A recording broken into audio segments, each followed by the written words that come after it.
Imagine your closest store is a half-hour away, and that's your only choice for groceries other than a dollar store or a gas station. Yeah, the only traditional supermarket in Glades County closed a decade ago. And as Wink News anchor Emma Heaton explains, much of the county is a food desert.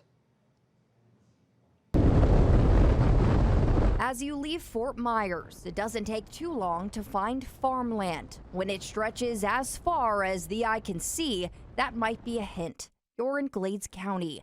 The now quiet, peaceful community of Moorhaven was at one point considered a boomtown, often called Little Chicago. But today, the population is 1,600. There are miles and miles of farmland and crops. Quaint homes where neighbors live, but not as strangers. Maricela Morado grew up here. Just, the teachers, I remember Mr. Reese, Mr. Brown. Moorhaven is just a big piece of my heart. Morado walked me down memory lane and showed me her old stomping grounds, Moorhaven Middle School, which was conveniently plotted right beside the one and only grocery store in town, a U-Save. It was lunchtime, we would walk over here to the U-Save. It was just a way to come out of the school for a little bit. And now it's sad to say that, the students now don't have that ability. The fact is, students haven't had that ability for the last decade. Neither has anyone in Moorhaven. At the end of 2013, U-Save, again the only grocery store in the city, closed its doors for good, making Moorhaven a food desert. The problem here in Moorhaven is not the lack of gas stations and Dollar Generals. In less than a mile stretch, I found several.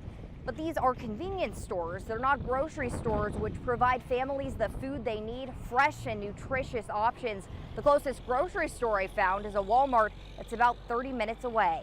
But that's only the start to this complex issue. Annie Forrest has lived in Moorhaven for 65 years and doesn't have a car. You don't drive, so you can't go and travel to these grocery stores that are far away. How have you been able to find fresh food? Well, my daughters, they goes to grocery stores, and I see it and I catch them sometimes. You can't depend on your children all the time because they have jobs and families too. So you just have to kind of wait, and we depend on one another. Betty Millard has spent her whole life in Moorhaven, 79 years. Morado said Millard and Forrest are far from alone. Not only did she experience the same thing growing up here, now as the president and CEO of the Area Agency on Aging for Southwest Florida, she helps with situations like the one in Moorhaven.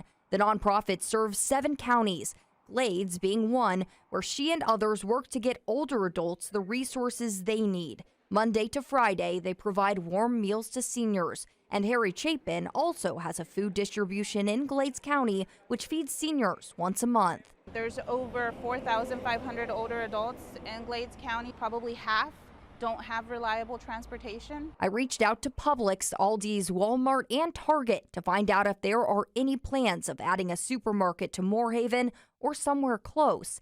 Publix Supermarket Charities provides fresh produce to Harry Chapin's mobile food pantries, but has no plans to add a store.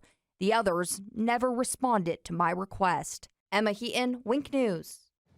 That's the reality there. Well, 2 other issues that they are also facing: hospitals and prescriptions. There are no hospitals in Glades County or any signs that any are coming soon.